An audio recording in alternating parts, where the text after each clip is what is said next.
Deadpan Ghosts is a horror media podcast and as such may feature discussion of mature or disturbing subject matter. A full list of content warnings for this episode can be found in the description.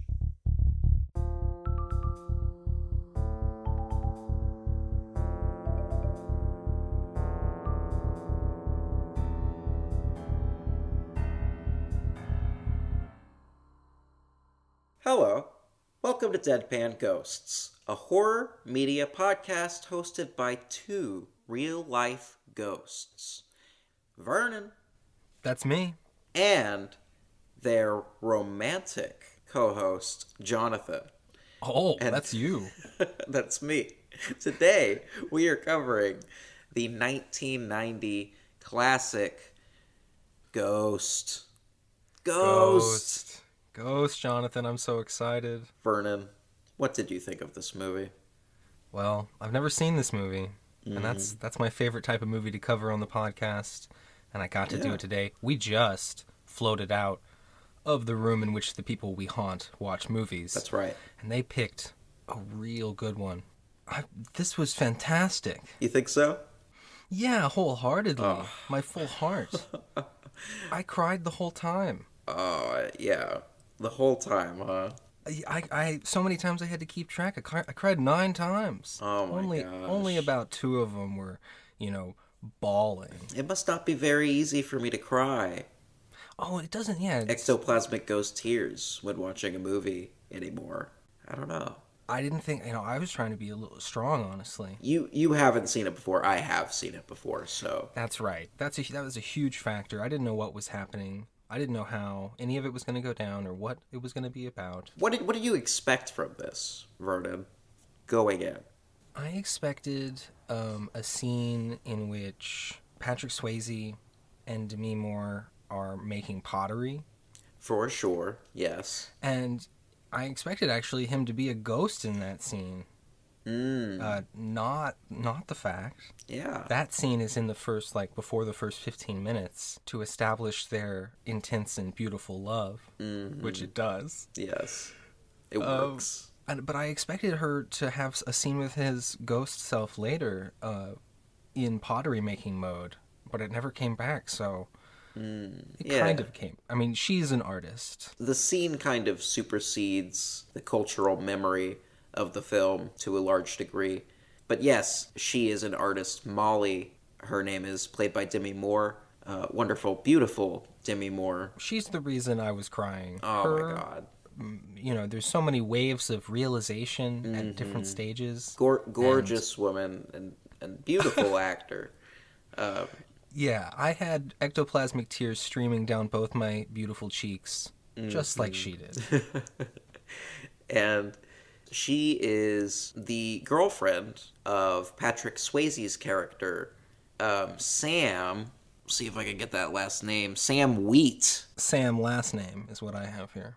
No, well, I wanted to see if I got it right, because his last name is Wheat, and it's spelled exactly like wheat bread, right? Mm-hmm. So interesting. Or is it something? I don't know. It could be something. This movie was written by, a writer. Oh.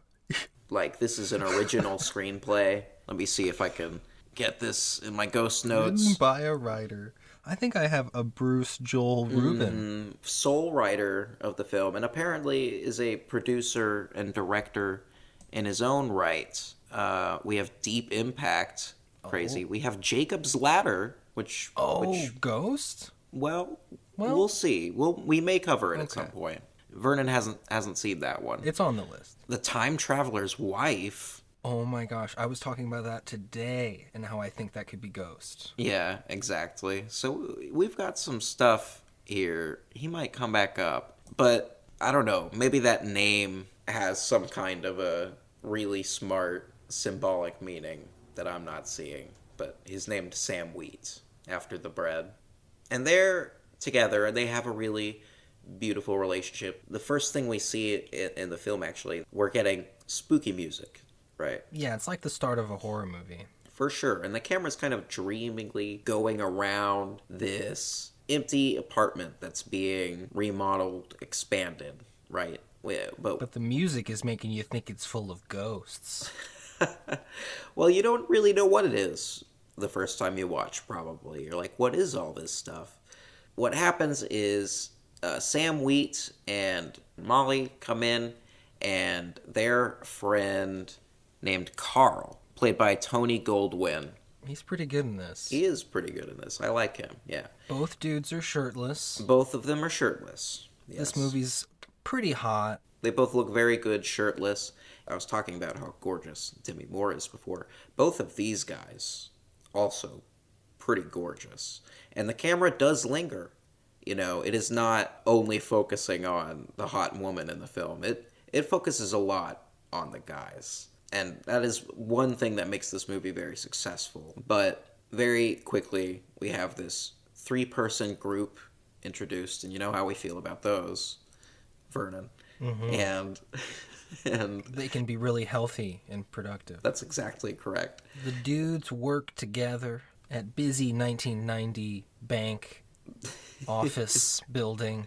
That's right. Carl is kind of like his number one main guy. Yeah, they're depicted as pretty good friends. There's this great elevator scene where Carl is just, yes-anding with Sam, where Sam is prompting him to pretend to be sick in the elevator full of people, and they keep listing fake symptoms, and Carl is going with it. I was laughing a lot. Oh, yeah.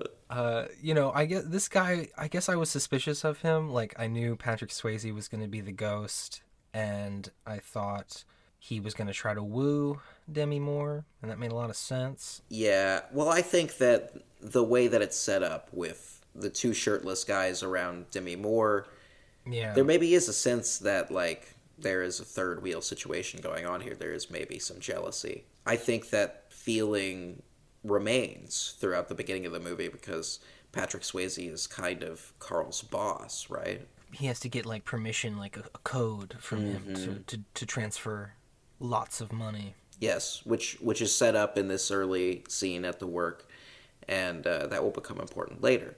It felt like it was going to become important. When it was happening, I was like, this feels important. Yeah, this feels like relevant information that will come into play. Why are we doing boring office stuff? Oh, PIN number? PIN card? Okay, I'll write that down. Mm-hmm. He has a meeting with some Japanese businessmen that never come up again, and he's nervous about that. Well, yeah, Sam has a whole life ahead of him. He's got things he's planning for. He's got a house he's going to move in. He wants to get married, or maybe that's he's nervous for that, but he's in love. He's got so much going on in life, and at the end of a nice day of work and lovemaking, he gets kind of a moment to reflect. Of like, I'm worried it's going to go away. I'm worried we're going to lose it all. But we can't skip past the lovemaking. Did I barrel past the intense lovemaking? This is our Valentine's Day special ghost episode, Vernon, of course. Yeah, so let's get into it then. And we keep our jeans on, we take our shirts off. That's right. This is a very steamy kind of romance. A lot of slow tracing of fingers on skin. Oh, the finger tracing. Yeah, yes. Yeah. I should have kept track of how many. I would have lost count. This is, of course, initiated by the pottery scene, right? Yeah, very famous and well worth it. Incredible. Mm-hmm. I'd never seen the whole thing. I'd seen all the spoofs, but you can't beat the real thing. For sure, yeah. It's been spoofed a million times, but not spoiled. I think it's something that you could watch once a day, and you'd be fine. You want to watch this once a day, Vernon? Just the scene? No, that's not what I'm saying. You could. I'm saying it's possible. That's how it feels. Yeah. I can't turn the TV on, Jonathan. Mm-hmm. It's up to the people we haunt. It's true. Well, it takes an amount of effort, as we'll explain in due time. You're alluding to ghost powers. I'm alluding to the powers from Ghost. Get hype. And so Patrick Swayze wakes up middle of the night. It's like 2 a.m. And he's watching her make this pottery. She's really delicate with it and making something really beautiful. And he pokes it once and it all flattens. But she's in good humor, you know. She puts more clay and I guess water on top of it, right? The sex juices. Adds some juices, makes it all juicy, starts forming it again. It's very I phallic. shouldn't have got you started. It's very phallic.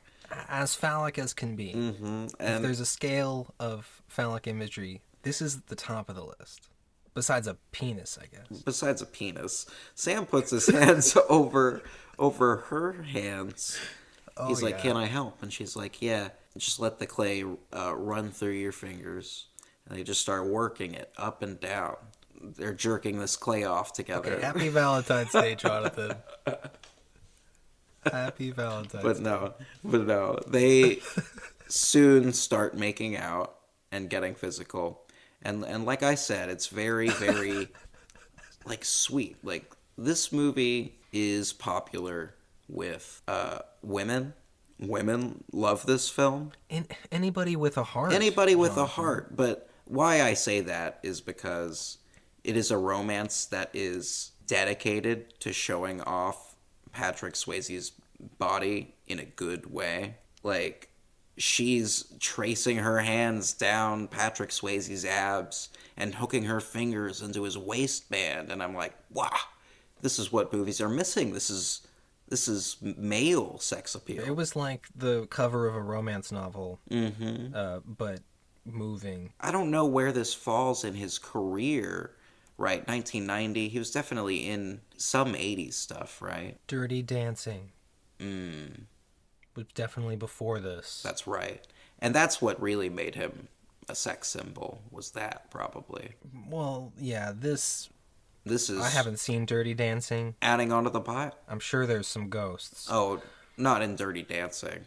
You don't know, Jonathan. I'd recommend it if the people that we're haunting ever put it on, but we might not talk about it. I mean, after this Patrick Swayze showcase, they might go on a Swayze-a-thon. I'll be honest. He was great. Of course, sadly, passed now. Absolutely. I think that it ages really well in that regard. It's a beautiful send-off, in a lot of ways. That's true. It is a movie about the questions we have about what happens to people when they die, and kind of why belief in an afterlife, belief in some kind of higher power is so appealing, right? Is so much something that people feel like they need when grief is concerned, because you can want to go to heaven and everything. That's nice. You can want to go to a nice place when you die, but I think what most people really want is to see the people that have died in heaven. And this movie's going to dig into those feelings a little bit, because, the cat's out of the bag. Everyone knows Patrick Swayze is a ghost man in this movie. I was really excited. I didn't know how it was going to happen. Yes. And the movie, even, like, at every turn, I'm like, they showed a car, and I'm like, is it going to be a car? Right. A plane wreck happened on TV? Is it going to be a plane wreck? There's a moment where he's walking down the street, and they're moving an angel up into the apartment, a big angel statue. Gosh. And I thought that was going to be it for a split second, because, I've seen this movie before. But you forget. Well, in the moment, I forgot. Just because it's a classic setup, and I was like, wait a minute, this isn't how it happens, is it? What happens right after that? They go see a play. They go see Macbeth, and they say that he falls asleep, and they're walking home. But first... Like Batman's parents. What? This Something is important. Happened? It cuts to Patrick Swayze back at work, and he's like, oh, I found something that's really bugging me. Don't tell anybody, Carl, but there's some extra money in some of our accounts, right? Yes. I mean, and like Sam was falling asleep during Macbeth, I was falling asleep during the accounts setup. I was like, yeah, I get it. For sure. Carl. Yeah, I get it. So I kept track of how many scenes Carl had by himself, and it was 6. That was boring. I liked him, but he had a lot. I don't know. I really like the way it's done near the end of the film, but I do think that the movie is perhaps easy to figure out in this regard early on. It doesn't have to be a mystery that, there's a couple moments where it feels like it's going to spend more time being a mystery, but it mostly isn't. I mean, as soon as they bring up the extra money in the accounts, and he starts acting really suspicious. There's no other characters, Scooby-Doo factor, as my dad would say. And he was the other shirtless dude in the beginning scene. Yeah, all romance novels have another shirtless dude. It is true. It is true. Almost a rule. Gosh, but he's a bad man, as we'll eventually find out. But he's like, by the way, what are you doing tonight? Oh my gosh. And then I didn't even notice. I wouldn't have expected the worst from him. See, even being suspicious of him, I wouldn't have known how bad he could be. For sure. They do go see Macbeth. Molly is teasing him for his loud snoring. And then they start having a very serious conversation about marriage. She basically proposes. Mm-hmm. I want to marry you, Sam, she says. And he's like, what?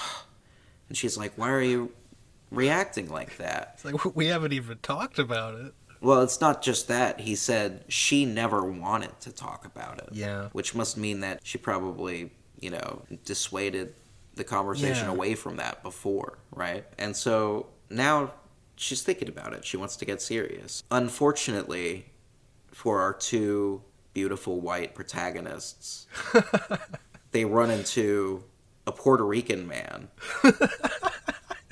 I know. I felt really bad for this guy, actually. Yeah, funny you should say that. As an actor. Funny you should say that, actually. I'm going to pull him up. I'm going to pull him up right now. This made me, fucking shake my head so much. Oh, no. Where is this dude? His character was Willie Lopez. Yes, his name is Willie Lopez, as we find out later. He's played by Rick Aviles, I believe, is how you say this. He was an American stand-up comedian as well. Actor of Puerto Rican descent. He is really Puerto Rican. Best remembered for his role as Willie Lopez in the film Ghosts. That's what it says on Wikipedia. That's what made you shake your head? Yes. He's best remembered for this role. Well, it's very memorable. It is memorable. I think he's good in the film. I am just pretty critical of how his character is handled overall. Yeah, I agree. But at first he's just Mugger Man with a gun. He's Mugger Man, and he wants Sam's wallet. But Sam starts struggling with him. Yeah. With the gun because he hits Molly. Yeah. And in the scuffle, the gun goes off. He runs away. And Patrick Swayze follows him. Runs after him, and then gives up after a minute. Turns around to check on Molly and finds her cradling his shot, bleeding body. He's a ghost. Yeah. This was probably one of the best movie moments that I've seen while doing movies for the podcast. For sure. Honestly. Where he runs after the guy. Yeah. And you get that extra moment of thinking he's still in reality and him still doing the next thing he was going to do. I mean, I freaking loved that so much. There's quite a few kind of transition scenes like that in this movie that I really like. His getting killed and not even realizing he's dead, just immediately running after the dude. Love it. She's screaming for help. And they're both doing so well. Mm-hmm. Amazing performance. Well, people... Okay, well... What? I thought... people shit on this? No. Demi Moore is doing fantastic. Patrick Swayze in this scene... The realizing he's dead scene? Yeah, is doing his worst acting in the movie. Oh my gosh. What I'm saying is specifically in this moment, pretty much every other moment in the movie, Patrick Swayze is doing great stuff acting-wise. But in this moment when he's realizing he's dead, cheese factor is going way up. On your radar, I don't believe it. I'm sorry. Wow. It's the face he's made, and a part of it might be the effects, whenever he moves through something, it's 1990 special effects. And This was ILM, Industrial Light and Magic, like the peak visual effects could be in at the time. Yeah. They just don't look, they never looked real. And they're a little laughable now, but certainly a part of history, and I respect them. I like them, even. I was always the one to kind of stick up for the ghostly hands coming out of the TV screen and Poltergeist and stuff like that. I like effects like these. Very similar. I really was with him, was with Sam in this moment. There's like this whole, like, he's drawn to the light kind of bit. Yeah. But he turns away, and it's kind of the, it symbolizes him becoming a ghost that is Trapped. haunting and trapped on this, and not moving on. As is explained a little later, he might have some unfinished business. So he is dead. Some people come, there's an ambulance, and he goes with Molly to the hospital. Yeah, I like that they didn't skip much time. Like, that they really we got to see the whole kind of play-by-play of what it's like day one, moment one. It was great. Right. Naturally, anyone he talks to can't hear him, except he meets another ghost. Yes. I loved this kind old man. Yeah, he's like, "You're new, aren't you? I can tell." Yeah. I wrote in my ghost notes, he said it's a whole new ball of wax. Yeah, this guy's great. Phil Leeds, the actor that plays the emergency room ghost, he does a great job in this scene of just kind of orienting our pal Patrick Swayze here to his new life. Yeah, he establishes a couple bits of, like, lore. Rules. They watch somebody else in the hospital die and get directly taken by the light. Yeah. And he says, the old man says, like, "Here they come. Oh, good thing it wasn't the other ones." That's ominous. They keep it vague, though. Soup's vague. Which is interesting. They don't want to, like, say directly that this is Christianity, but the movie is very influenced by Christian ideas of the afterlife, obviously. I think the next scene they go to his own funeral. Well, there's one more thing Phil Leeds tells Sam, and it's that he'll figure out doors in a little bit. It's not so hard. Yeah, that seemed a little like it went nowhere. No, it didn't go nowhere. There's a huge hero moment with it. Going through a door? Yeah, that's like step one for him. I guess that's right. Yeah, interacting with things at all. Yeah. He can't walk through anything. Yeah, interesting that he's a walking ghost. All the ghosts walk in this movie. Yeah, we're floating ghosts. Mm-hmm. But it worked. Yeah, it does work. But we are floating ghosts. We don't touch the ground. That would be disgusting. I was a little jealous. Oh. I don't want to touch the ground. It's disgusting. Wow. I like that we don't agree on everything. But they go to the funeral and he sees, it's pretty sad. They're reading some Bible verses. Did you write any of these Bible verses down? Oh. No. That's fine. Yeah. It's standard funeral fare. But he sees like a ghost from the 1880s. Pepper tree? Something pepper tree? I wrote down Susan Pepper Tree. Yeah. She walks through her big gravestone. And so there's ghosts around. They can see each other and communicate with each other. The next thing I have written is that he goes on the subway in an epic interaction with another ghost. Yes. He's on the subway, and he waits his turn, or gets to the door, he goes to the door, but there's the ghost there who sees him and freaks out on him, and he says, and I wrote down what he says, "You like trades? Stay out of this one, it's mine!" That's right. And he throws him. He's very, like, he's using ghostly power. He does. He actually pushes him through the train into another oncoming subway train. Yeah, I love subways. And so he's getting, like, his ghost brain scrambled by that subway train, I guess.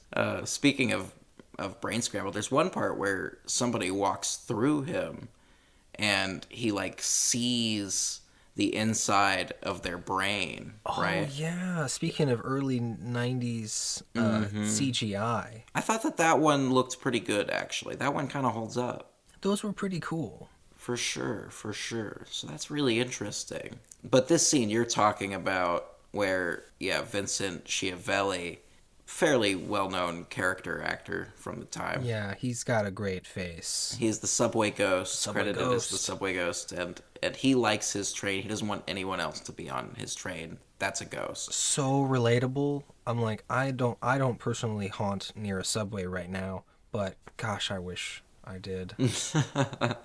That's the life. Yeah, moving haunt. That's interesting.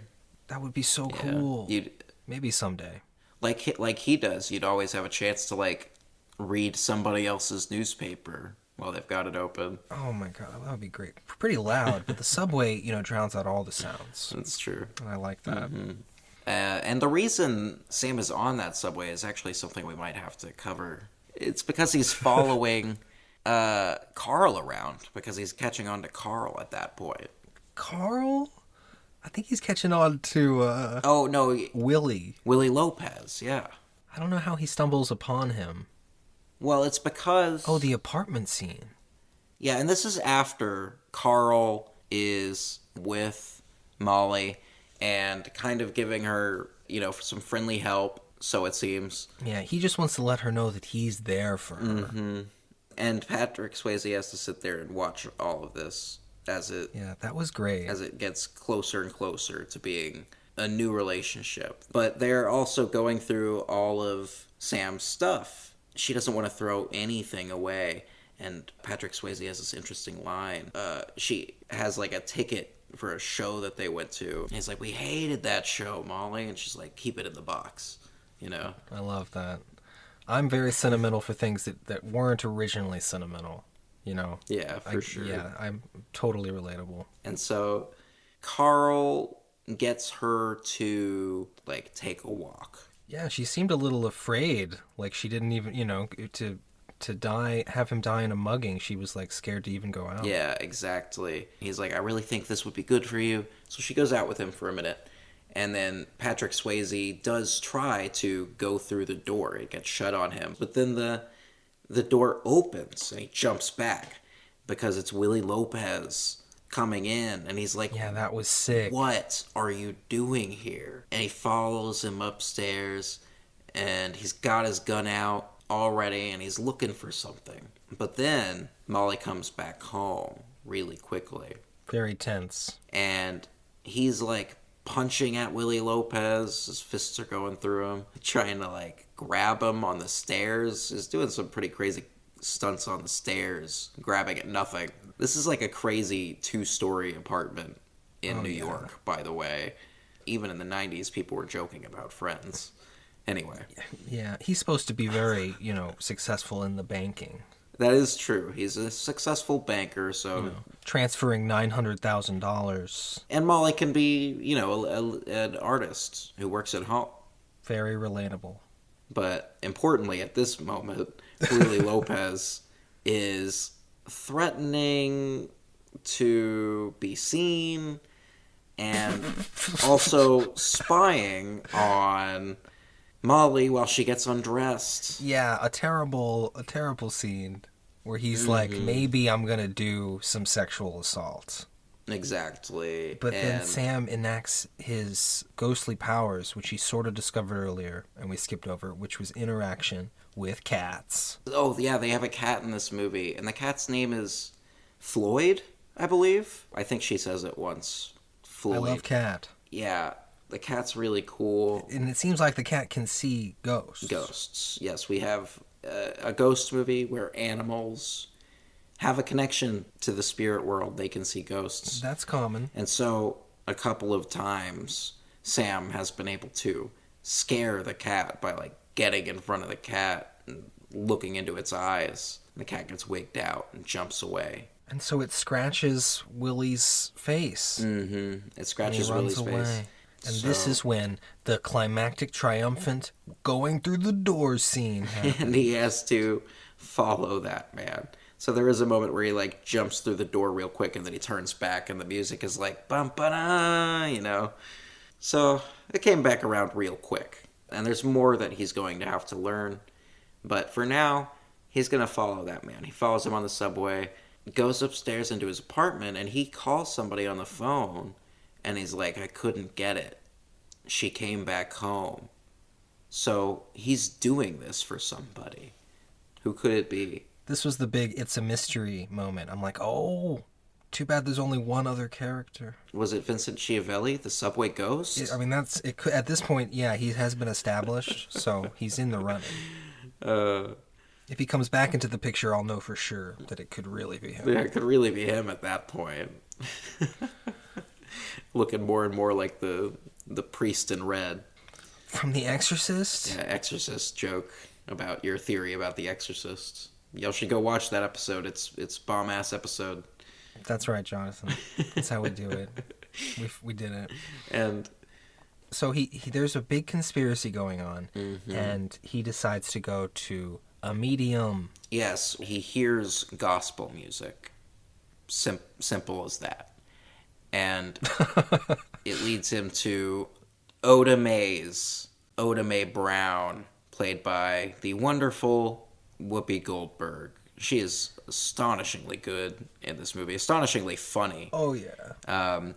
She is actually not playing a stereotype. You know, there's like the black psychic kind of magic archetype in these ghost movies, but well, on the one hand, she is that and she isn't, because she's actually a psychic medium who, so far throughout her life, has not been able to tap into the gift. She says that her mother had it and her grandmother had it, but she has never had it, right? And so she's actually scamming people. Yeah.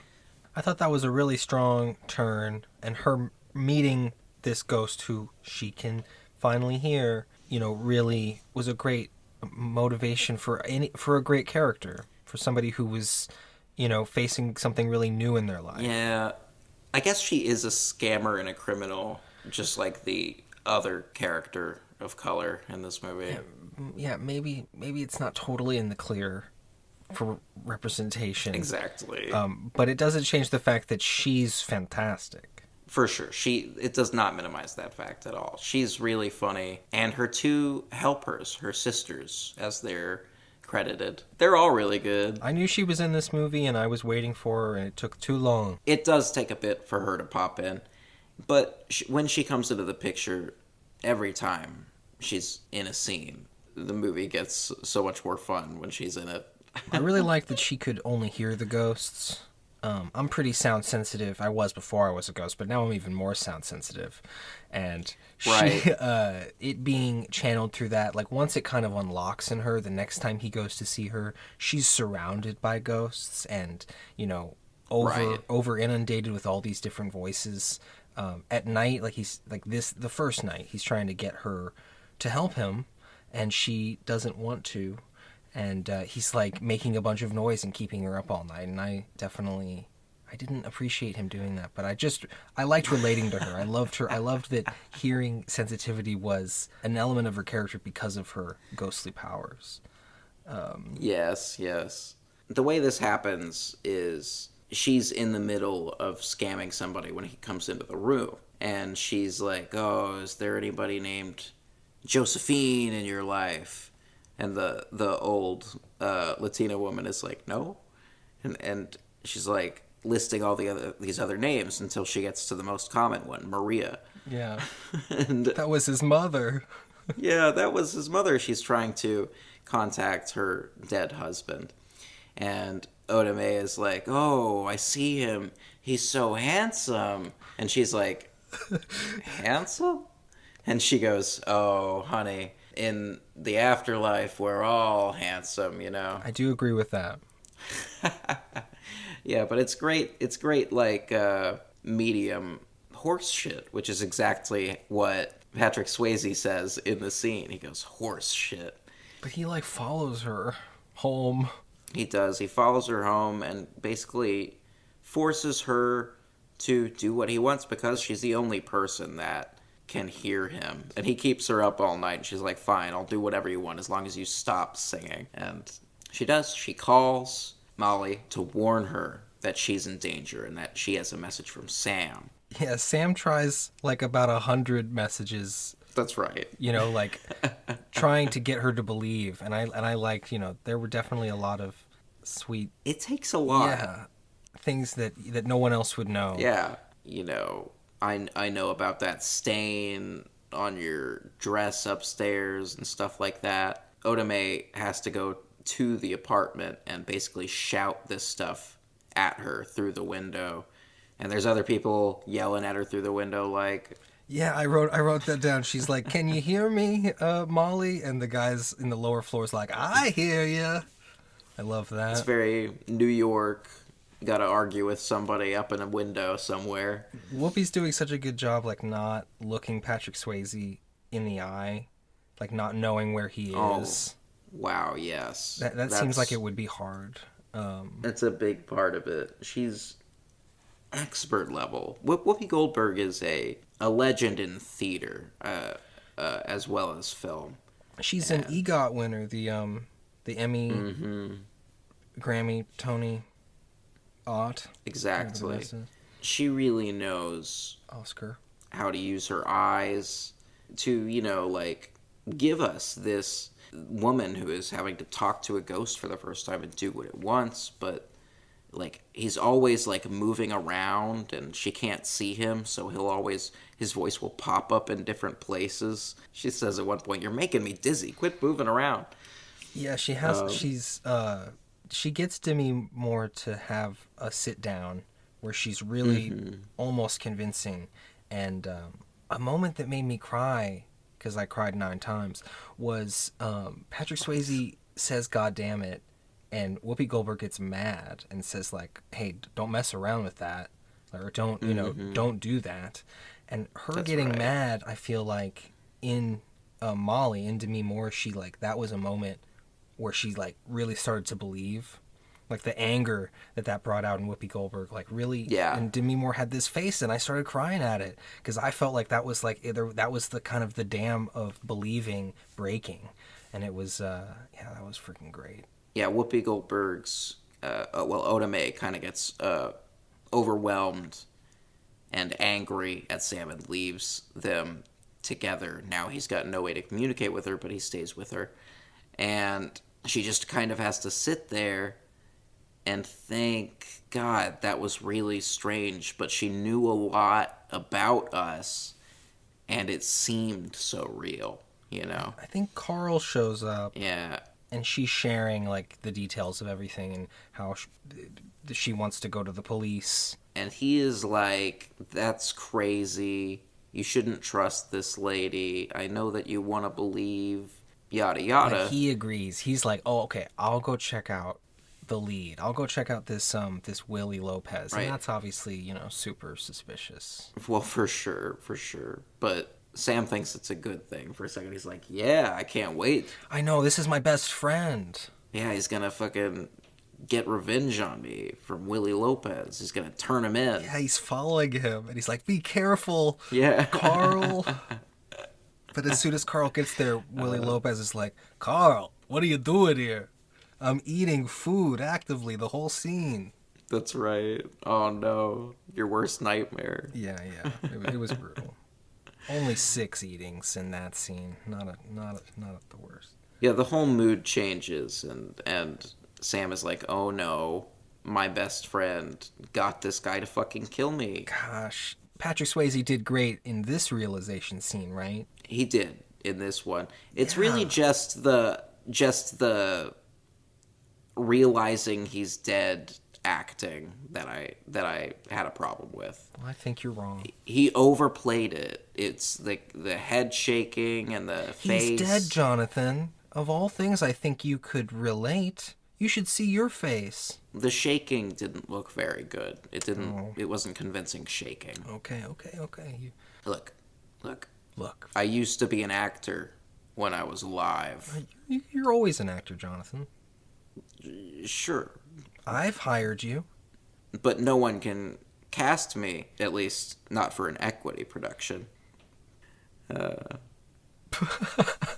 But the explanation given here, right, is that it's money laundering. They've been money laundering for drug dealers, and that's basically it. And I guess that, like, his jealousy of Sam has something to do with that, wanting to have, he says 80,000 of the 4 million that's stuck in an account is his. But he needs Carl to get in and steal Sam's wallet. He didn't want him to shoot Sam at all. He tells Carl that he's going to go get it himself since Carl fucked it up the last time. Wait, his name is Carl. The other guy's name is Willie. I'm sorry. Yes. And so Carl, he goes there and tries to steal it, right? I think he does steal it. Yeah, successfully steals it. From Sam's fucking shoebox. There's actually a scene early in the film, this is pretty cool, where he tries to walk out with that same Reebok's shoebox. Yeah, that was subtle, actually. Yeah, this part was actually subtle. Like, for all the complaining we're doing about him being a little too suspicious, you can kind of figure it out. Him walking out with this Reebok's thing seemed inconspicuous, actually. He was just like... Yeah, good job, Carl. Oh, I didn't even mean to grab that. Because Molly comes after him and she's like, not that, don't take that. Yeah, that's my box of memories. Yeah, exactly. Then Demi Moore goes to the police. Yeah. But there's this... Before we talk about the police, I want to talk about, briefly, Patrick Swayze, like, punching at Carl and, like, swinging at him and being like, you are my friend! God damn you! Yeah. And he's like, I had a life! As Carl drives off. That really got to me. When that happened, I felt the urge to say that I'm not going to betray you, Jonathan. I don't know. That's all I want to say. I'm Okay. not gonna betray you. All right. I appreciate that. You don't have to say it too. Don't feel... Ditto. Nailed it. I did. Holy shit. The whole thing about, we haven't gone into this yet. No, when it was first brought up, I was like, they're gonna say this at the end of the movie. I know. In the scene where Demi Moore is talking to Patrick Swayze about marriage, she's like, why don't you ever say I love you to me? And he's like, I do. I always say I love you. Yeah, and she's like, no, you don't. You say ditto. Every time she says I love you, he goes ditto. So good. And so she says it's not the same thing. And he's like, what he says to her is, plenty of people say I love you all the time and it doesn't mean anything. Yeah. And I guess that's why he doesn't say it. But he doesn't say he dies and he hasn't been able to say it. I know. Rough. I guess he says it sometimes, probably. Not enough. Yeah, that's one of the things that he's in. Whoopi Goldberg is trying to convince Molly, and she's like, or Patrick Swayze says, "Tell her I love her," and Demi Moore's like, "He would never say that." And then he's like, "Tell her ditto, tell her ditto," and she's like, "What's ditto?" Whoopi Goldberg is like, "What's ditto?" Yeah, what is that? She turns around like, "Oh my god, ditto." Yeah. Demi's doing Moore's so good in this movie. Crazy. So much crying too. The tears fall effortlessly from her eyes. I don't know if those were real. Like if fake tears. There's definitely one scene where it feels like it had to have been real because they hold a long shot on her. If you told me they were all real, I'd believe it. I cried 9 times. It feels pretty real, but the tears come halfway through the scene, and I feel like the emotional moment for her, you could feel it. It was real. It had to be. But she goes to the police station. And character actor Stephen Root. Oh, I'm glad you said something. He's so mild. Yeah, this is fucking Stephen Root playing the most boring character he's ever played in 1990s Ghost. He just doesn't believe her. He's just a cop that doesn't believe her. And he's nice to her, though. He's really nice to her. The other cop that's there is a woman who's like, so you're saying there's ghosts all around us and they're watching us all the time? I'm never getting undressed again. Excuse me. Yuck, yuck, yuck. I have more important things to worry about. But Stephen Root is there, and he's like, I'll pull the file on this guy, this Willie Lopez, and he comes back with files on Oda Mae Brown, all of her, all these identities, all these different identities, and all of these mugshots. Yes, a couple of them were from Louisiana places like Baton Rouge and Shreveport, for sure, which my family is from. So she's been all around. She's like good at this. Demi Moore's character Molly is really starting to doubt this now. She's starting to feel stupid for falling for it because Stephen Root says to her in the most serious scene I've ever seen him in. He's like, I know it's hard. We all want to believe that there's something out there. But these people, they take advantage of the grieving and the vulnerable. He's doing a great job. Respect to Stephen Root. Every time I see him, I'm going to say, that's Stephen Root. Yeah. So that's how people feel about mediums and ghosts. It is. So it is. You know, from the perspective of two ghosts, obviously, we want to be open-minded about these sort of things. But if we're being honest, a lot of these mediums can't fucking talk to us. Sorry to burst your bubble. Can't hear us. Yeah. You know, I talk a lot. Isn't it strange that Oda Mae Brown can't hear any ghosts until Sam Wheat? And then after she meets Sam Wheat, she starts hearing more ghosts. And her business actually starts to be a little bit more successful because she can actually hear ghosts and connect people to them. That is interesting that it all starts right now. I think it makes for an exciting plot, but well, the reason I bring it up is because I don't know why.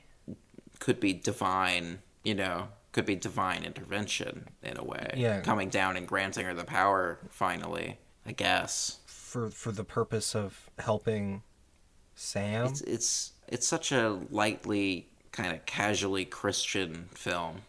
That is another thing we haven't pointed out, is that she is a black character that has to save the white people. She complains that they're white a few times. She does complain about it. This is a movie that is playing in these stereotypes, but it's kind of trying to subvert them.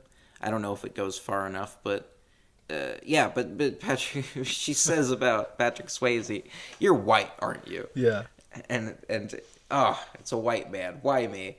And every time she makes fun of him for being white, Patrick Swayze has the cutest fucking I am white. That was a good impersonation. Yeah, thank you.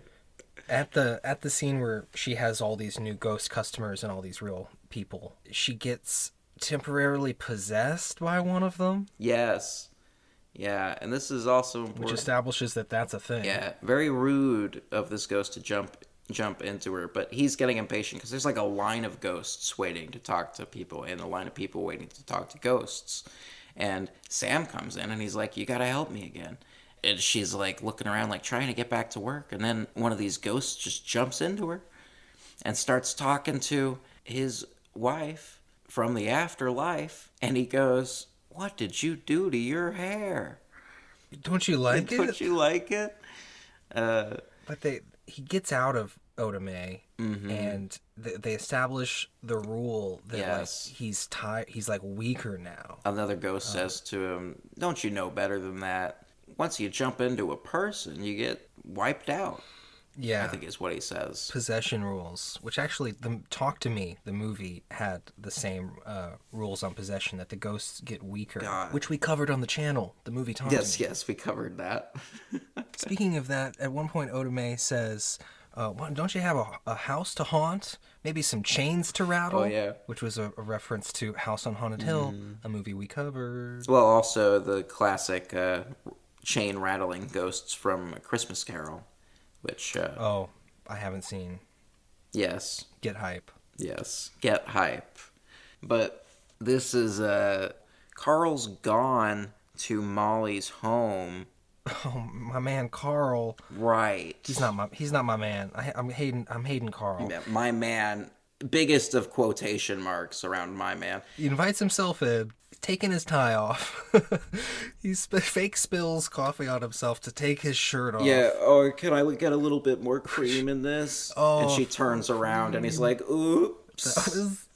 Yeah, he's wooing her, and at the climax of it, Sam has to watch. which he's like, think of Sam. You know, he's being super emotionally manipulative and trying to. I mean, it was pretty gross. It was all pretty gross, yeah. Sam dives through them and knocks over a framed picture of him and Molly. Right. He specifically remembers how the subway ghost was able to, like, knock things out of people's hands, and at one point breaks a window on the subway, right?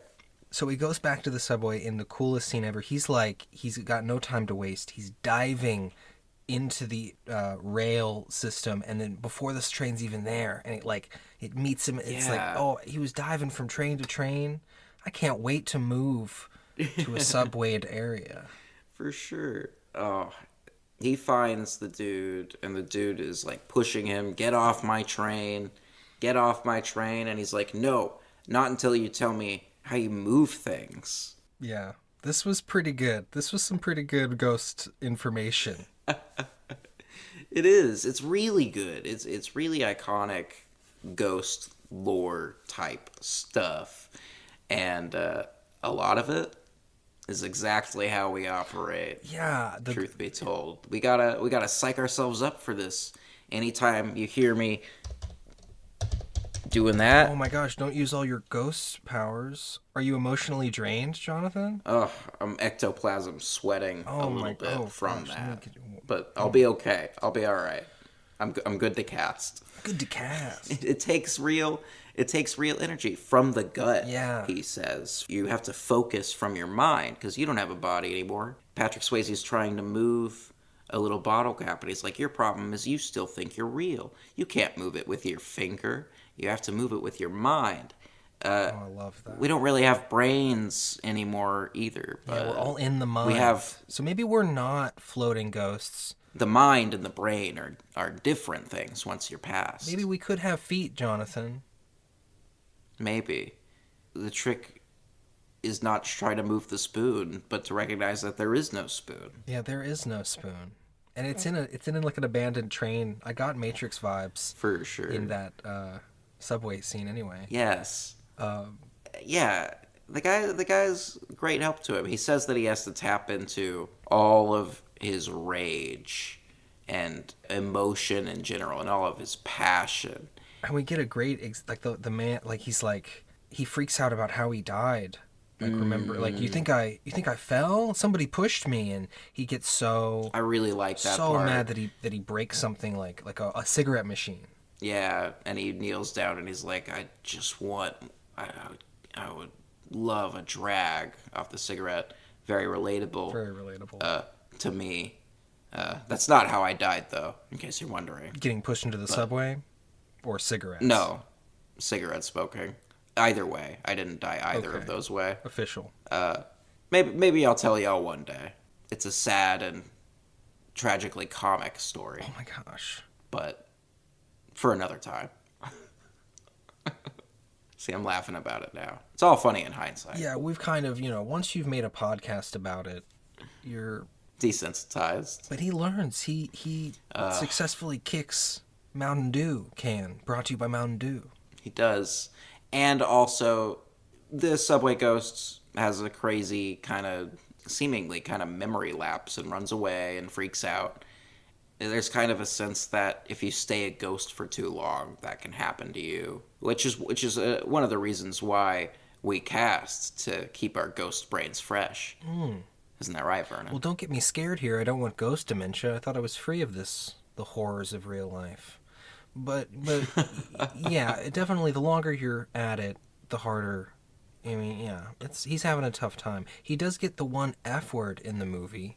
He gets the one F word as well. Which was so perfect. I love PG-13 movies and their one F words. Me too. Iconic. The ghostly powers are accompanied by an electric sound effect, which I didn't love. For sure. Like there's kind of a zapping every time, which is not something we experience. But No, it's more like a woo. there's only, well, yeah. I can't really make the sound with my mouth, with my ghost mouth. There's a whole bank scene where Carl's like at the office by himself and he's doing the $400 million deal, and Patrick Swayze's there as a ghost, and he's so vengeful and he knows all the information. So he uses Oda Mae to basically withdraw all that money. He convinces Oda Mae, Sam convinces Oda Mae that she has to help him so that they never come after her. But yeah, she gets dressed in this really, really loud, crazy outfit. He said dress nice. He did say dress. Asked if she had a nice dress. It's like going to church outfit. And she's embarrassed. She's like, if you don't stop making fun of me, I'm just going to turn around and go right back home. She has a whole, like, a comedy of errors in the bank where she's like a black woman who's being judged and not given the full treatment at the bank. And, trying to fill out the information, and he's feeding it to her. And I think the thing I've been trying to get across in my criticism of the movie is that it's not the most terribly racist thing, although I think that Willie Lopez's character is easily criticizable in that regard. But it's entrenched in an era where it is at once dated and progressive for its time, But these scenes are very funny. They are honestly some of the best scenes in the movie. It's a lot like a comedy where someone's on a date and someone's telling them what to say through like that. Through like an earphone. It'll be like, sign Rita Miller, sign Rita Miller. I know. Yeah, she signs the wrong She name. doesn't know that she doesn't know she's gonna get a check for $4 million. Yeah, her reaction to that is really great. It's like, $4 million. She really shouts it, and I don't want to shout it into the microphone. Well, thank you, John. Yeah, you're welcome. It's wild. Molly actually comes into the bank, coincidentally, and Sam has to do a little bit of paper scattering to distract her. Yeah, he's getting better with his ghost powers. By the moment, by the day, doing a lot of practice. For sure. And Oda Mae is able to get out of there without being confronted by her, pretty much. And then she sees Molly through the closing elevator door, and she's like, oh, I thought it was a really cool moment. Yeah, Demi is supposed to be, at the bottom of believing, like very doubtful now of Oda Mae. And it's kind of extra depressing for her. There's this bit where she's at home with this jar that has a penny in it. Yes, this is a penny that Sam found when they moved in. At the very beginning. I squared it because it was called an Indian head penny. That's what he called it. Yes, and what it was called back then. Yes, because in our ghost research so much, the Indian burial ground has been coming up. I did circle it in my ghost notes. Yeah. But she lets this jar fall down a staircase and shatter, and that was so sick. There was a lot of really great depression shots. Yes, the cinematographer of this movie is the cinematographer of both Terminator and Terminator 2. Oh. Well, no wonder it looks so good. And I think, it didn't feel like Terminator. I think it felt like exactly what it needed to feel like. Right. But she talks to the banker and is like, hey, wasn't that Oda Mae? Was she here about me or Sam? And he's like, no. That's Rita Miller. Yeah, that's Rita Miller. She just closed an account with us. If I were her and I heard what I heard from the police, I might actually warn that guy that there might be some kind of fraud taking place, but maybe that's just the mistake I would make that would ruin this movie, right? She does believe. A part of her really wants it to work out. I think so, yeah. And it turns out that she was there, having to do with Sam. Sam told her to be there, of course. And so Carl, is trying to get this money to the drug dealers that he's laundering money for. It cuts to him, and he's, checking the account, and it's account closed. And he goes to another computer, and it's account closed, and he's like... Did somebody mess with the computers? Yeah, is somebody messing with the computers? And they're like, are you okay? He's all sweaty. I did think that he might be, using the drugs. Yeah, I also had that thought late in the film, and maybe they want you to feel like that. It is never directly stated, but No. it could just be the stress getting to him. And he's in the office and like ghost stuff starts happening. Like Patrick Swayze's there and he pushes a chair in an undeniable like that chair rolled way too far. And pretty quickly Carl is like, I think I believe. Yes. And there's this crazy scene where he goes to Molly's apartment and he feels like Sam is there and Molly goes away for a second and he's like, I'm going to kill her if you don't stop this, if you don't give me my money back. That's Sam. right. That's right. And I thought that was a pretty big jump. I know he's already committed murder in a way. Well, Sam's been messing with him enough at this point. He's kind of losing it. To where, and he's heard what Oda Mae had to say, so now he's ready to accept it because it's the only thing that can explain what's going on, where the money went, how anyone would know about this, how they're even messing with him, because even like the computer, he sees the keys on the keyboard move on their own when Sam is typing in murderer. That's your main ghostly power. Exactly. Shown off in the greatest ghost movie of all time. Ghost. Named after us. And he's like, who's doing this? And Sam is like, Sam. Hey, don't exhaust yourself. Easy does it. It was worth it for the bit. Oh, so worth it. Whew. Moving on.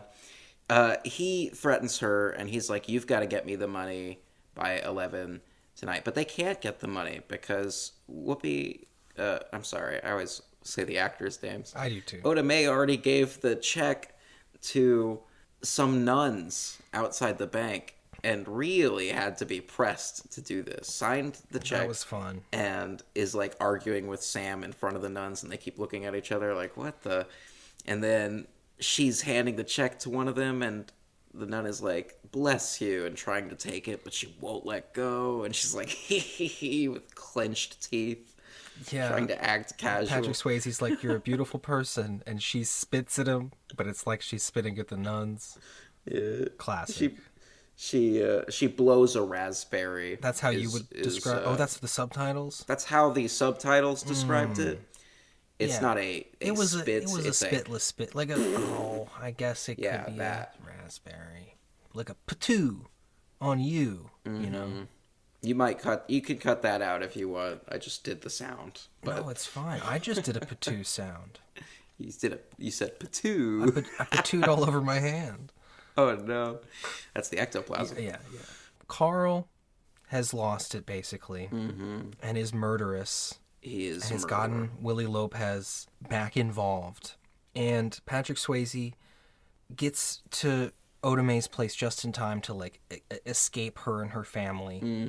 But the big, what I would consider the biggest like scene of the movie, besides the pottery makeout scene, is when they are at Molly's house and Oda Mae consents to being possessed by Sam. Right. In order for him and Molly to have some physical connection. Well, even to be let in, Sam has to pull out all the ghost stops and think of the fourth or fifth thing he can remember about Molly. Yeah, the big convincing point is like he ghost moves a penny. Like he makes a penny float, which is pretty undeniable. Would do it, and he finally has the talent. He like drags it up the door, and it's not the same penny. It's Oda Mae's penny that she slides under the door. It's not the... Unrelated, yeah. If it was the Native American head penny from earlier, that might have been cool, actually. But it's Oda Mae's penny. And he hands it to her, he places it in her hand, and it's all really cute, and she's crying. And I'm crying. You're crying. I would be crying, probably, too, if it was the first time I've seen it. But then they got this scene where... where you know, I thought that Whoopi Goldberg was going to have to kiss Demi more. I think if this movie came out today, or if it was remade... Well, that's what they would have done today. I think they would kiss. But to be fair, I think there is definitely, like... Whoopi Goldberg is proudly out lesbian, is she not? Famous lesbian. Yeah, and that's obviously in their minds creating this narrative. They're putting it in our minds. They've incepted it. Doesn't go... It doesn't go all the way, but No, it was sweet. I mean, we see Patrick Swayze. We don't see. So they're interacting, and I thought they were going to kiss, but they just hug, and that did make me cry. And I really cried then. and he just touches her. He says he would give anything to touch her again, and so It was really nice. Oda Mae feels really bad for a second. She's like, fine, you can possess me. She willingly allows him to, and he didn't even bring it up. And it is sweet. It's her hands touching Demi Moore's hands at first. Yeah. And then the camera kind of goes up Demi Moore, and it closes in on them, and they touch, and it's Patrick Swayze. And then the song, the famous song that was used for this movie, Unchained Melody, comes back in. This was also in the sex scene from before, Yeah. and I wanted to make sure to talk about it, at least here. This was done by Alex North, with lyrics by Hi Zaret, but the popular version was done by the Righteous Brothers and Bobby Hatfield. Lead vocal was performed solo by Bobby Hatfield. That's the version that's in this movie, and the most well-known version. It really hits. Really hits. It's such a good song, and it's like, I've been longing to touch you, feel my hunger. It's all very, very relevant, and not too on the nose, though, I would say, because it's in the second scene where the lyrics really hit, I feel like. What did you think of the soundtrack in general? I thought that the score was really good. At the beginning of the movie, when it's just spooky music, I was a little worried that, Yeah. Vernon might not like this score. I hated the spooky music. Before my research into the sound before it, the composer was the guy who did Lawrence of Arabia's music, which is, probably a very famous person. Yes, Mr. It's Maury Jarrah. Yeah, Maurice Jarre. I think I nailed it. And he is French, and is a famous composer for sure. Well, after this, embrace, yeah. the movie is very fast paced and action packed. It is. The bad guys show up, and Willie gets hit by a car. He does. And he gets hit by a car because Sam scares him with his ghostly powers. And he runs into the street, and his ghost flies out of his body and lands on the ground, stands back up. And instead of the white light from before, we see the other ones, and it's these animated ghost shadows, like the shadows of the world come to life, or to life. Yeah, I like these. Yeah. I think this is actually a really nicely held up effect in the film compared to some of the others. And as expected, Willie Lopez gets dragged off to hell. Sam Wheat is like, "You're dead, Willie. To hell. You're dead, Willie." But he seems to feel bad for Willie, actually, when he watches him get dragged into the shadows. I felt bad. At least Drake Avilias will have a successful stand-up career. I hope so. Best known Seemingly. for his stand-up career. Not Sam. My main man, Carl, is ravenous at this point, and is chasing Oda Mae and Molly. They go up the fire escape because after Sam has possessed Oda Mae, he's weak. That's right. His ghostly powers, a pretty poor time to possess somebody, have been drained. And so it gives Carl an opening to chase Oda Mae and Molly. He pulls them down. He knocks them both nearly out and was like, "I'll shoot Molly." And he's shouting at the ghosts. He's so convinced. For sure. Well, at first he's kind of like, "Don't get involved, Molly." And he's attacking Oda. And he's like, "She's a thief." But then when Sam gets his strength back and starts attacking, he does immediately start threatening Molly. And is like, "I'll do it, Sam." But then Sam uses his ghostly powers to whisk the gun out of his Yeah. hand.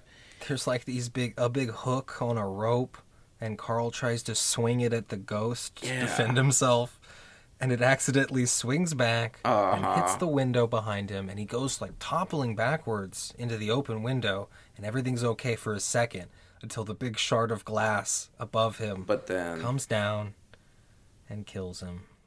Impales him in the chest, yeah. Which was pretty shocking. It was more violent than the gunshot earlier, I felt, but maybe that's just because maybe stabbings just affect me worse than gunshots in movies. I don't know. It was a lot of blood. It was surprising. Yeah. Yeah. And he gets his whole realizing he's a ghost and getting dragged away. Mm-hmm. Sam says, "Oh, Carl." Gosh. It was pretty epic. It was. But they go to hell. Then we have our big Sam goes to heaven finale. The light comes for him because I believe Oda Mae says ghosts stick around when they have unfinished business, when they feel like they have to.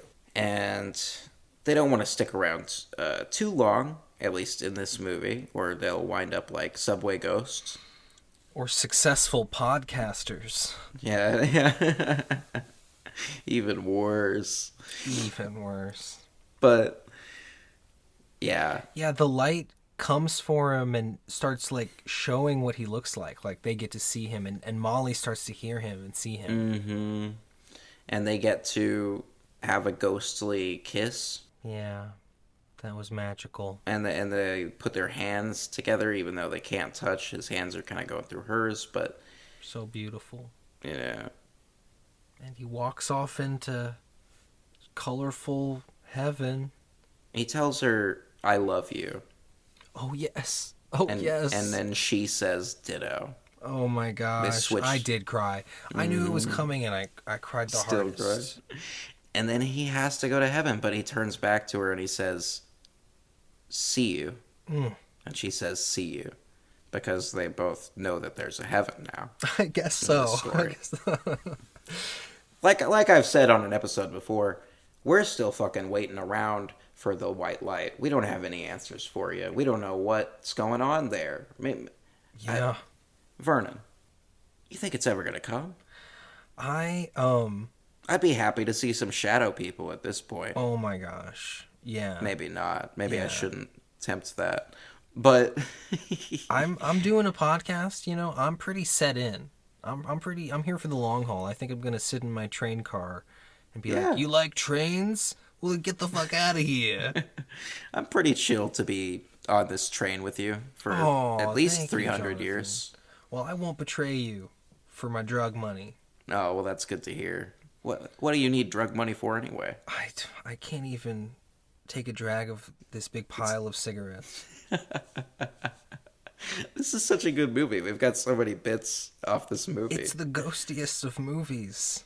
It's the best. I knew it would be. I mean, I guess I really appreciated the day one ghost depiction. You know, being a ghost from the beginning. I've been hyping you up for this for a while here. Most ghost stories are evil ghosts, malevolent ghosts. You know, this was a hero ghost, more normal ghosts on top just of that. Normal people. Yeah, and we love that. That is A1 as far as our podcast is concerned. That's the kind of stuff we're looking for. So very good job, Ghost. It was a romance. You know, love was in the air. Or is that a ghost? Right behind Is that a me. ghost? Oh. Jerry Zucker directed this. He's done a lot of good stuff. Airplane, the Zucker brothers. Oh yeah. Isn't that wild? He directed Ghost. Wild. The art director did the art direction for Ghost on Mars. Oh no. That's on our list. I'm so excited. How could you go wrong with Ghost on Mars? We'll get there. It's got to be good. All right. Ask me if I have any famous dates. Do you have any famous dates, Vernon? Yeah, for sure I do. This movie did not come out on Valentine's Day. It came out on Friday the 13th. What? In July What? of 1990. They were totally diving into the I don't know, they're taking the whole market. No other movie came out on that exact day, not even a Friday the 13th. Right, well, 1990, they ran out of ideas by then. This director, Jerry Zucker, his birthday is like, I'm going to say March 10th. This is all from memory. I'm going to say March 10th. Bruce Joel Rubin, the writer, I think was born March 11th, so one day apart. You know, that's pretty cool, Jonathan. Interesting. The best one is Demi Moore, born November 11th. Subway Ghost, Vincent Schiavelli, born November 11th. Wow. They both share 11/11, no less. Oh, I didn't even think about that. Yeah. Get hype. That is kind of hype. Well, that's cool. That's the end of my famous dates. But it was a good one. Yeah. Well done. This is the part of the podcast where... It ends. This is the part of the podcast where I remind you, our fellow listeners. That took a little bit of energy, that clap right there, so I'm going to need you to listen up. We want this podcast spread around. We want you to help us get the truth out there about our ghostly existences. So if you have made it this far, you are a true believer. And what would really help us get our message out is if you click that like button, subscribe, and leave a comment about what's your favorite thing about ghosts and your favorite Jerry Zucker movie. I don't know. What's your favorite Stephen Root performance, etc.? Something like that, maybe. All right, Vernon. With all of that being said, this marks the end of our communal with the living. Say goodbye to the dead. Vernon, you want to take us out of here? Thank you, Jonathan. Wonderful. Peace and love, everyone. Peace and love. Rip. These are the canonical rules we've set forth. And today we are covering... I think I do want to start all over.